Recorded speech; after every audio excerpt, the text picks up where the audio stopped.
လေးကောနာနေကြိုဆိုပါရစေဒီနေ့ဗီဒီယိုလေးမှာတော့ permutation နဲ့ combination ဆိုတာဘာလဲနဲ့သူတို့နှစ်ခုကဘယ်လိုမျိုးခြားနားရဲဆိုတာကိုဒီဗီဒီယိုလေးမှာရှင်းပြသွားမှာဖြစ်ပါတယ်permutation နဲ့ combination ကိုဘယ်နေရာမှာတွေ့ရလဲဆိုရင်ဒီ mathematics ရဲ့ probability အခန်းမှာကျွန်တော်တို့အနေနဲ့အများဆုံးတွေ့ရတာဖြစ်တယ်permutation ဆိုတာကတော့သူကဒီအရာဝတ္ထုတွေတော့၎င်းလူတွေကိုတော့၎င်းဒါနေရာအထားသူမတူအောင်စီစဉ်လိုက်တဲ့ခါကြရင်ပေါ့နော်ဘယ်နှခုလောက်ဖြစ်နိုင်စီရှိလဲဆိုတာကိုတွက်ကြည့်ရတာဖြစ်ပြီးတော့ combination ဆိုတာကြတော့ဒါမတူညီတဲ့အရာတွေကိုပေါင်းစည်းလိုက်တဲ့ခါကြရင်ဘယ်နှခုလောက်ဖြစ်နိုင်လဲဆိုတာကိုတွက်တာဖြစ်တယ်permutation နဲ့ combination ကိုလေ့လာတဲ့အခါမှာအဓိကအရေးကြီးဆုံး concept ကတော့ပါလဲဆိုရင် permutation မှာဆိုရင် order matter သူရဲ့ဒီနေရာထားသူပြောင်းလဲလိုက်တာအစပေါ့နော်သူတို့အရေးကြီးပြီးတော့သူကမတူညီရဲ့ဒီဖြစ်နိုင်ခြေတစ်ခုအနေနဲ့မြင်တယ် combination ကကြတော့နေရာထားသူပြောင်းလဲလိုက်တာကဘာမှပြောင်းလဲသွားဖို့မရှိဘူးနေရာလေးပြောင်းလိုက်တာနဲ့ဖြစ်နိုင်ခြေတစ်ခုအသစ်ဖြစ်သွားရလို့သူကမမြင်တဲ့အတွက်ကြောင့်မလို့တကူနဲ့အနေနဲ့ဆုံးဖြတ်တယ်ဒါလေးကို position လေးမှာအောင် example လေးကြည့်အောင်ဒီ ABC ဆိုတဲ့စကားလုံးလေးကိုကျွန်တော်တို့ဒါ BCA ဆိုပြီးပြောင်းရေးလိုက်မယ်ပေါ့နော်permutation ရဲ့အမြင်အရဆိုရင်ပေါ့နော်ဒီ ABC ဆိုတဲ့ဒီစကားလုံးလေးကအခရာအသုံးလုံးပါပေါ့နော်ဒီအောက်မှာ BCE လို့ပြန်ရေးလိုက်တဲ့အခါနေရာထားသူပြောင်းသွားတယ်နေရာထားသူပြောင်းသွားတာနဲ့အမျှဒါကဖြစ်နိုင်ခြေအသစ်တစ်ခုဖြစ်သွားတယ်ဒါကြောင့်မလို့ ABC ကလည်းဖြစ်နိုင်ခြေတစ်ခု BCA ကလည်းဖြစ်နိုင်ခြေတစ်ခုအဲ့တော့စုစုပေါင်းနှစ်ခုဆိုပြီးတော့ဒါ permutation ရဲ့အမြင်အရဆိုရင်နှစ်ခုအနေနဲ့သတ်မှတ်တယ်combination ရဲ့အမြင်အရဆိုရင်ဒီ ABC ဆိုတဲ့တူညီရဲ့အခရာသုံးလုံးကပဲဒီမှာပြန်ပြီးရေးထားဖြစ်တယ်ဒီအခရာအသစ်ဖြစ်တဲ့ D တို့ E တို့ဝင်လာတာလည်းမဟုတ်ဘူးအဲ့တော့ဒီအရှိအနောက်လေးပြောင်းလဲလိုက်တာနဲ့ဒါကဖြစ်နိုင်ခြေအသစ်တစ်ခုမဟုတ်ဘူးတူညီရဲ့အရာလိုပဲမြင်တယ်အဲ့တော့ combination ရဲ့အမြင်အရဆိုရင် ABC နဲ့ BCA ကတူတူပဲဒါကြောင့်မလို့ဒီဟာကတစ်ခုတည်းဖြစ်တယ်လို့သတ်မှတ်တယ်နောက်တစ် example လေးတစ်ခုကြည့်အောင်ဒီ ABCD ဆိုတဲ့ဒီစကားလုံးလေးလုံးကိုပေါ့နော်ဒီအခရာလေးလုံးကိုနှစ်ခုစီတွဲကြည့်မယ်ဒါဆိုရင်ဘယ်နှခုလောက်တွဲလို့ရလဲဆိုတော့ကျွန်တော်တို့ကြည့်အောင်အဲ့တော့ AB ရမယ် AC AD ပြီးရင် BA ရဲ့ BC ရဲ့ BD ရဲ့ CU လည်းတွဲကြည့်မယ် CA CB CD DA DB DC permutation ရဲ့ point of view ကနေအရင်ဆုံးစဉ်းစားကြည့်အောင် permutation ရဲ့အမြင်များဆိုရင်ဒီနေရာထားသူပြောင်းလဲလိုက်တာကလည်းအရေးကြီးရယ်ဒါတွေကိုပါထွက်တတ်ရမယ်ဆိုတော့စုစုပေါင်းဘယ်နှခုရှိမလဲတစ်ခုနှစ်ခုသုံးခုလေးငါး6 9 10 11 12 permutation ရဲ့အမြင်များဆိုရင်စုစုပေါင်းဖြစ်နိုင်ခြေ12ခုရှိတယ်combination ရဲ့အမြင်ကနေစဉ်းစားကြည့်အောင် combination ရဲ့အမြင်ရဆိုရင် AB နဲ့ BA ကနေရာလေးပဲပြောင်းလိုက်တာဖြစ်ပြီးတော့ဗောနော်ဒါကခြားနားသွားတာမျိုးမရှိဘူးအဲ့တော့ AB ကိုယူမယ်ဆိုရင်ကျွန်တော်အနေနဲ့ BA ကိုယူလို့မရဘူးဒီနှစ်ခုကတူတူပဲဖြစ်တဲ့အတွက်ကြောင့်မလို့နှစ်ခုလုံးယူလို့မရဘူးတစ်ခုအနေနဲ့ပဲထည့်တွက်တယ်အဲ့တော့ AC ကိုယူမယ်ဆိုရင် CA ကိုယူလို့မရဘူး CA ကိုပေးလိုက်မယ်အဲ့လိုပဲ AD ကိုယူမယ်ဆိုရင် DA နဲ့ AD ကနေရာအထားသူပဲပြောင်းသွားတာဒါအရေးမကြီးလို့ combination ကမြင်တဲ့အတွက်ကြောင့်မလို့ DA ကိုပဲဖြတ်လိုက်မယ် BC နဲ့ CB ကတူတူပဲအဲ့တော့ CB ကိုဖြတ်မယ်ပြီးရင်ကဲလို့ BD ကိုယူမယ်ဆိုရင်ဒီ DB ကိုဖြည့်ရမယ် CT ကိုယူမယ်ဆိုရင်ဒီ DC ကိုဖြည့်ရမယ်စုစုပေါင်း y နာကဘယ်နှခုပဲရှိလဲဆိုရင်1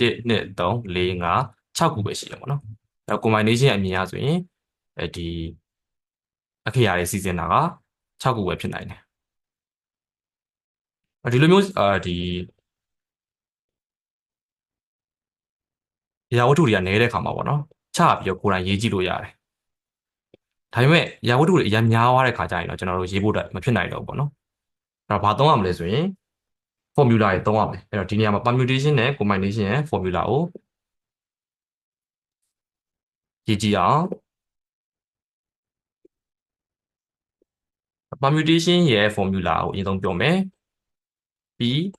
n or r ပေါ့နော်ပြီးရင် n factorial by n minus r factorial ဒီနေရာမှာ n နဲ့ r ဘာကိုကိုစားပြုရလဲဆိုတာကိုရှင်းလင်းကြအောင်n ကတော့ဒီနေရာမှာဘာကိုကိုစားပြုရလဲဆိုရင် all number ကိုကိုစားပြုတာပေါ့နော် all number ဆိုတာရှိရဲ့ဒီအခရာအကုန်လုံးကိုကိုစားပြုတယ် r တော့ဘာကိုကိုစားပြုရလဲဆိုရင်ဒီဘယ်နှဖူးတစ်ခွဲပေါ့နော်ဘယ်နှဖူးတစ်ခွဲလောက်ချင်တာလဲဆိုတာနဲ့ပတ်သက်ပြီးတော့ကိုစားပြုတယ်ဒီ problem မှာဆိုရင်စဉ်းစားကြည့်အောင် n ကစုစုပေါင်း all member ကဘယ်နှခုရှိလဲဆိုရင် ABCD ဆိုပြီးတော့ n က4ခုရှိမယ်ဆိုတာကြတော့သူစုဖွဲ့ခိုင်းတဲ့အစုဖွဲ့ဖြစ်တဲ့အတွက်ကြောင့်မလို့အစုဖွဲ့ကသူကနှစ်ခုတစ်ဖွဲ့စီလိုချင်တာပေါ့နော်နှစ်ခုတစ်ဖွဲ့စီလိုချင်တာဖြစ်တဲ့အတွက်ကြောင့်မလို့ R ကနှစ်ခုဖြစ်သွားမယ်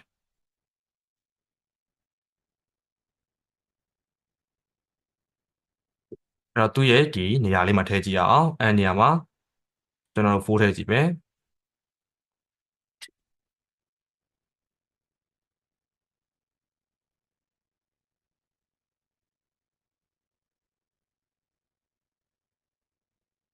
ဒီ R နေရာမှာ2ထည့်မယ်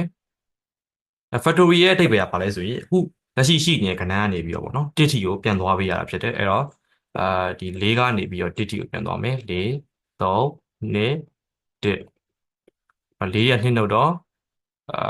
2ဆိုတော့2 factory ရဲ့2 factory ရဲ့ဆိုတော့2ကနေပြန်သွားရင်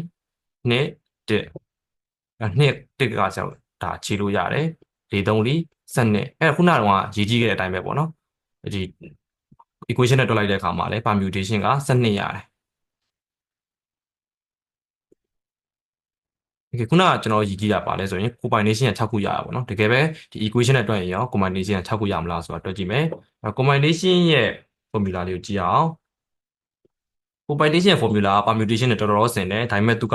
ဒီအောက်ကနေပြီးတော့ r နဲ့ပြန်စားရတဲ့အဆင့်လေးပေါ်လာရပေါ့နော်ဒီ n factorial ပိုင်း n minus r factorial ဆိုတာခုနကတော့ permutation equation နဲ့ဒါတစ်ထပ်တည်းတူရပေါ့နော်ဒီမှာသူကဘာပို့လာလဲဆိုရင် r ဆိုရက်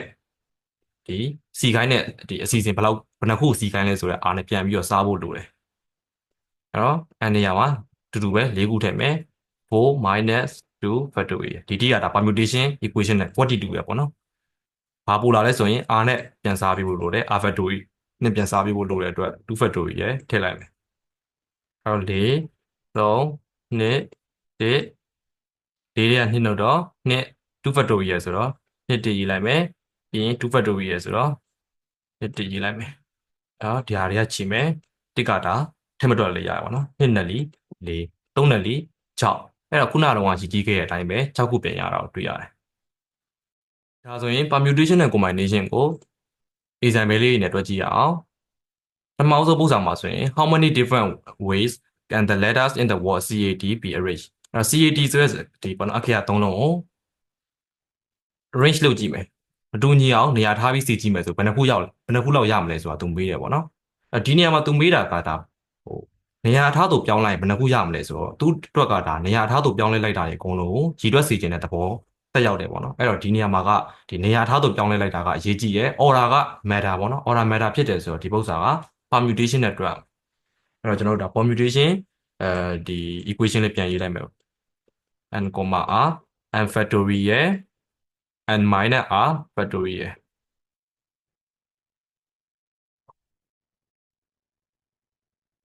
အဲ့တော့ဒီမှာ तू က n ကစုစုပေါင်းဘယ်နှခုဖြစ်မလဲ c ရဲ့ a ရဲ့ d ရဲ့ဆိုတော့စုစုပေါင်းအခရာ3လုံးရှိတယ်။ तू ပြန်ပြီးတော့ c စီချင်တာလဲဘာလဲဆိုရင်ဒီ3ခုကိုပဲနေရာထားသူမတူအောင် CAD ကိုဒါ ACD DAC အဲ့လိုမျိုးပြန်စီစေချင်တာပေါ့နော်အဲ့တော့ပြန်စီလိုက်တဲ့ခါကျရင်လည်းအခရာ3ခုဖြစ်နေတဲ့အတွက်ကြောင့်မလို့ဒီနေရာမှာစီချင်တဲ့ရေတွက်ကလည်း3ခု R လည်း3ခုပဲပေါ့နော်အဲ့တော့3 factorial 3 minus 3 factorial ဒီနေရာမှာ3 minus 3လို့ဆရာတို့0 factorial ဖြစ်သွားပြီပေါ့နော်0 factorial ကဒီဘာနဲ့တူလဲဆိုရင်1နဲ့တူတယ်အဲ့တော့အောက်ခြေမှာက0 factorial 1နဲ့တူတဲ့အတွက်ဒါကိုထည့်ရေးစရာမလိုတော့ဘူး3 factorial ပဲကျန်ခဲ့မယ်3 factorial ဆိုတော့ factorial ဆိုတာဒီရောက်ရှိနေတဲ့ဒီကဏ္ဍကနေပြီးတော့1ထိပြန်သွားတာ3ရယ်2ရယ်1ရယ်အဲ့တော့မြောက်လိုက်တဲ့အခါမှာစုစုပေါင်း6အဖြေက B ရတယ်နောက်တစ်ပုဒ်ဖတ်ကြည့်ရအောင် In how many ways can four friends sit in a row on a beach အဲ့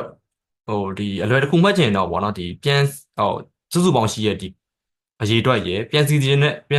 အရေးအတွက်ကလည်းအတူတူပဲခုနကတော့လိုမျိုးပေါ့နော်အခရာ3ခုရှိရယ်ပြန်စီခြင်းတာလည်း3ခုပဲဆိုရင်အောက်ခြေကအမြဲတမ်း1ဖြစ်နေပဲအခုဒီမှာလည်းအဲ့တိုင်းပဲပေါ့နော်4ခုရှိရယ်တကယ်ချင်းက4ယောက်ဒီသူပြန်စီခြင်းတဲ့ဒီအုပ်စုအဖွဲ့ကလည်း4ဖွဲ့ပဲ4ယောက်ကိုပဲမတူညီတဲ့နေရာတွေထားရမှာ2ယောက်တစ်ဖွဲ့စီခြင်းတာမျိုးမဟုတ်ပေါ့နော်ဒါဆိုရင်အောက်ခြေကအမြဲတမ်း0ဖြစ်နေမှာပဲ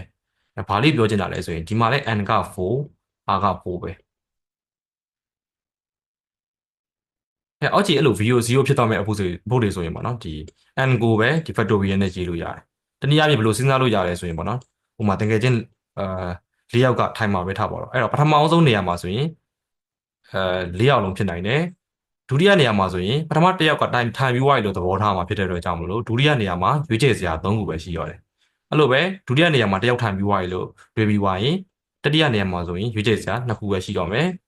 ကျတော့နေရာမှာဆိုရင်ရွေးချယ်စရာတစ်ခုပဲရှိတော့မယ်အဲ့လိုစဉ်းစားလို့ရရပါတော့ equation ရတွက်ကြည့်ရဆိုလဲဒီတိုင်းပဲပြန်ထွက်မှာပဲ equation ရတွက်ကြည့်မယ်ဆိုရင်n factorial n minus r factorial အဲ့တော့ n factorial ရဆိုရင်4 factorial 4 minus 4 factorial အဲ့ခုနပြောခဲ့တဲ့အတိုင်းပဲ0 factorial က1နဲ့ညီမျှရဆိုတော့4 factorial ကျန်ခဲ့မယ်4 factorial ကိုအခြေပြန်ပြီးပြန်ရေးရဆိုရင်လည်းဒီအတိုင်းပဲပြန်ထွက်မယ်အဲ့တော့4 3 2ဆိုတော့4 4 3 12 9 2 24အဲ့တော့ဖြေကကျွန်တော်တို့ဒါ C ဖြစ်လိမ့်မယ်ပေါ့နော်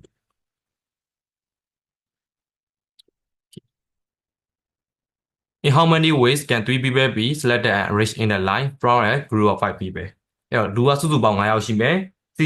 ကျင်တာက3ယောက်တစ်ဖွဲ့ပေါ့နော်အဲ့တော့ n က all number ကိုကိုစားပြုတယ်အဲ့တော့စုစုပေါင်းယူတက်က9ယောက်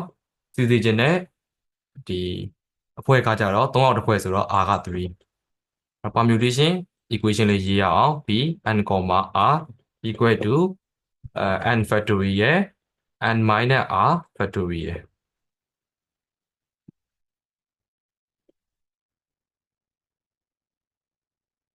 ဒါလေးနေရာထည့်ကြည့်အောင်n နေရာမှာပါထည့်မလဲဆိုရင်5ကိုထည့်မယ် n minus r factorial ဆိုတော့5 minus 3 factorial ကိုထည့်မယ်ကျွန်တော်နေရာလေးမဆန့်တော့ဒီနားမှာရေးလိုက်မယ်နော်5 factorial ကဘာနဲ့တူလဲဆိုရင်5 4 3 2 1 5 minus 3က2 factorial ဆိုတော့2 1ခြေလိုက်မယ်5 4 20 20ဆိုတော့20 into 3က60 60ဆိုတော့အဖြေက C ပေါ့နော်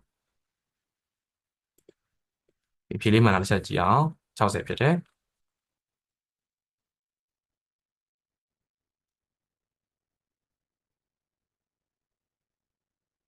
A team of 4 people is to be selected from a group of 6 that how many different way can this be done တဲ့အဲ့တော့6ယောက်အဖွဲ့ရှိရပါတော့6ယောက်အဖွဲ့မှာ4ယောက်တစ်ဖွဲ့စီဖွဲ့မယ်4ယောက်တစ်ဖွဲ့ကိုရွေးမယ်ပေါ့နော်ဒါဆိုရင်ဘယ်နှဖွဲ့လောက်ရွေးလို့ရမလဲဒီပု္ပ္ပစာကခုနကတော့သုံးဖို့နဲ့မတူတော့ဘူးပေါ့နော်ဘာကြောင့်လဲဆိုတော့ဒီလူ6ယောက်ရှိရပဲထားပါတော့6ယောက်ကို A B C D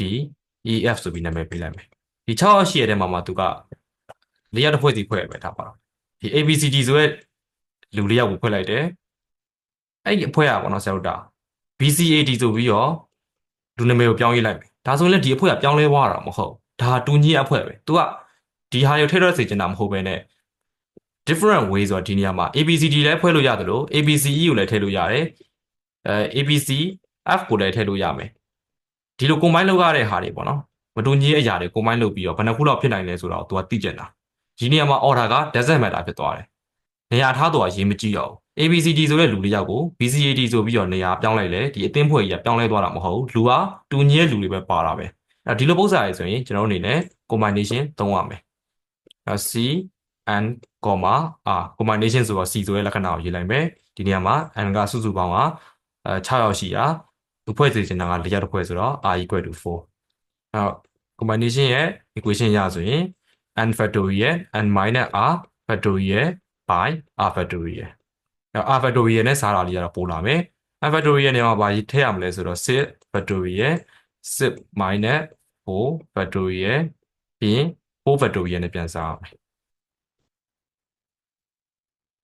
အဲ့တော့6 factorial ကိုရေးလိုက်မယ်ဆိုရင်6 5 4 3ဒီပဲရေးလိုက်မယ်ပေါ့နော်။ဘာကြောင့်လဲဆိုတော့ဒီ6တဲက4ကိုနှုတ်လိုက်ရင်2 factorial ရမယ်။2 factorial ဆိုတာ2ကနေပြီးတော့1ကိုပြန်သွားရမယ်။ဒီဟာလည်း3ပြီးရင်2ကနေ1ကိုပြန်သွားရမယ်ဆိုတော့ဒီနှစ်ခုကိုခြေလိုက်တဲ့သဘောပေါ့နော်။အဲ့တော့အောက်က4 factorial ကိုပဲရေးလိုက်မယ်4 3 2 1အဲ့4 3 4 3ချိန်မယ်။ Okay ဒီ1ကတော့ထဲမတွက်လည်းရရပါတော့။1တက်လေး2 2 3လေး6အဲ3နဲ့5နဲ့မြောက်တော့15ဖြစ်ရ ဥမာပေါ့နော်ပေါ်မှာဒီထားပါတော့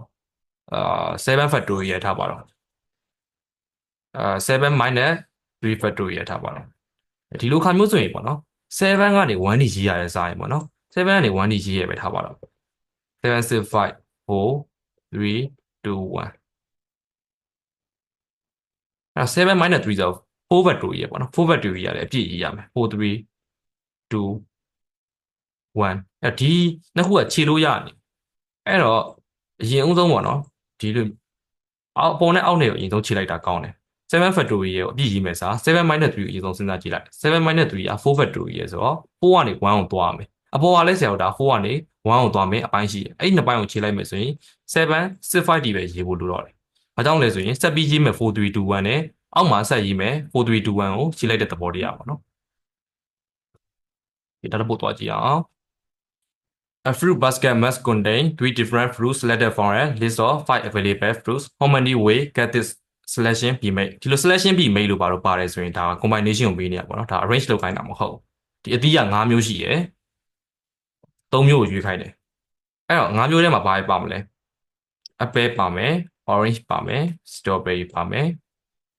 ပြီးတော့ peach ပါမယ်ပြီး mango ပါမယ်ပေါ့နော်အဲ့တော့ထားပါတော့ရွေးလိုက်တဲ့ဒီပထမဆုံးက AOS ပေါ့နော် apple ရယ် orange ရယ် strawberry ရယ်ရေးလိုက်တယ်ပဲထားပါတော့ဒါကိုနေရာပြောင်းပြီးစီလိုက်မယ် strawberry orange apple ဒီနှစ်ခုကကွဲပြားသွားတာမျိုးမရှိဘူးအတီးက3မျိုးတစ်ခုကအတူတူပဲပေါ့နော်ဒီအတီး3မျိုးကိုပဲရွေးလိုက်တာအတီးအသစ်ဒီပါလာလည်းမဟုတ်ပဲねတူကြီးကအတီး3ခုကိုပဲနေရာထားတူလေးပြောင်းလဲလိုက်တာနဲ့ဒီဥစ္စာမှာဆိုရင်ပြောင်းလဲသွားတာရှိပေါ့နော်သူမေးချင်တဲ့ selection ဆိုတာကြတော့ဒီမတူညီရဲ့ဒီပြောင်းလဲမှုတွေဘယ်နှခုလောက်ပါနိုင်လဲလို့မေးနေတာဖြစ်ပြီးတော့ဒီ apple orange strawberry orange apple ဒါကနေရာထားသူပြောင်းလဲလိုက်တာ ਨੇ ရွေးချယ်စရာအသစ်ကြီးတစ်ခုဖြစ်သွားတာမဟုတ်ဒါကတူညီရဲ့အရာပဲ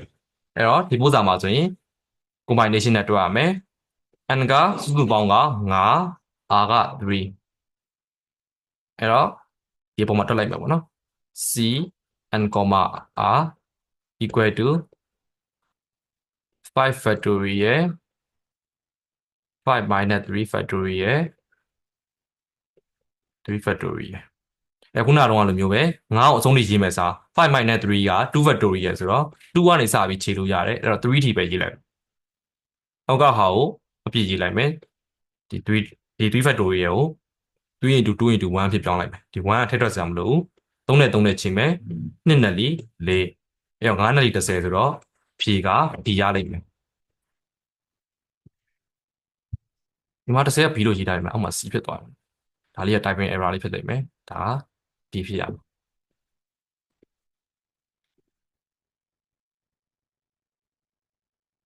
ဒီနောက်ဆုံးပို့တာတစ်ခုပေါ့နော် A study group of 2 students is to be chosen from a class of 8 in how many ways can this be done အဲ့တော့ computation နဲ့ combination မေးခွန်းတွေမှာပေါ့နော်ဒီကဟိုခွဲဖို့အတွက်နည်းနည်းစဉ်းစားခက်နေတယ်ဆိုရင်သူမေးတဲ့ပုံစံကိုကြည့်ပေါ့နော်ဒီ permutation မှာဆိုရင် how many way can arrange လို့ပါလို့မေးတယ်ပေါ့နော်ဘယ်နှခုလောက်စီစဉ်လို့ရမလဲဒါဆိုရင်စီစဉ်တဲ့ဒီအနေထားပြောင်းလဲသွားတာကိုသူက use လိုက်တယ်ဆိုတဲ့သဘောဒါပေမဲ့ selection တို့ပြီးတော့ဘယ်နှမျိုးလောက်လုပ်လို့ရလဲလို့မေးရဆိုရင်သူကမတူညီတဲ့အမျိုးသားတွေပဲလိုချင်တာနေရာထားဆိုပြောင်းသွားတာလိုချင်တာမဟုတ်ဒီမှာဆိုလဲအဲ့လိုပဲပေါ့နော်ဒီအတန်းကလူက8ယောက်ရှိရယ်ပြီးရင်2ယောက်တစ်ဖွဲ့စီဖွဲ့ချင်တယ်အဲ့တော့ A ဆိုတဲ့ကောင်လေးနဲ့ M ဆိုတဲ့ကောင်လေးအဲ့နှစ်ခုကိုပြောင်းပြန်ရေးလိုက်မယ်ဆိုလေဒါကတူညီရဲ့ study group ပဲမဟုတ်ဘူးလားဒီလူ2ယောက်ပဲပါဝင်တာပဲဘာမှပြောင်းလဲသွားတာမရှိဘူးဒါကတူညီရဲ့ study group ပဲအဲ့တော့ဒါက order doesn't matter နေရာထားတော့ရေးမကြည့်ဘူးအဲ့တော့ combination နဲ့တွက်ရမယ် n ကစုစုပေါင်းဆိုတော့စုစုပေါင်း8ယောက်ရှိရ r ကဖွဲ့စေခြင်းနဲ့အစီအစဉ်အရာဆိုတော့ဒါက2ယောက်တစ်ဖွဲ့ဆိုတော့2လို့ရေးလိုက်မယ် combination theory ရတွက်ကြည့်အောင် c n, r n factorial n minus r factorial n factorial ပေါ့နော်အဲ့ဆို r factorial ပေါ့နော်အဲ့ n နေရာမှာပါထည့်မလဲဆိုရင်8 factorial 8 minus 2 factorial 2 factorial ဒီတိုင်းမှာတွက်လိုက်မယ်အဲ့တော့8ကပေါ့နော်8 factorial က 1d ရေးစရာမလိုဘူးအောက်က8 minus 2က6ဆိုတော့6ကနေပြီးတော့1d သွားမှာအဲ့တော့အဲ့ဒါကြီးအကုန်လုံးခြေလို့ရဖြစ်တယ်လို့ကြောင့်မလို့ quantity ပဲရေးလိုက်မယ် 6ကနေစပြီးတော့သွားမယ်ဒါ1အထိကအောက်က6 factorial နဲ့ခြေလိုက်တဲ့သဘောပဲပေါ့နော်ပြီးရင်2 into 1ကိုရေးမယ်2လေးလီ8 9လေးလီ28အဲ့တော့အဖြေကဒီဖြစ်သွားတယ်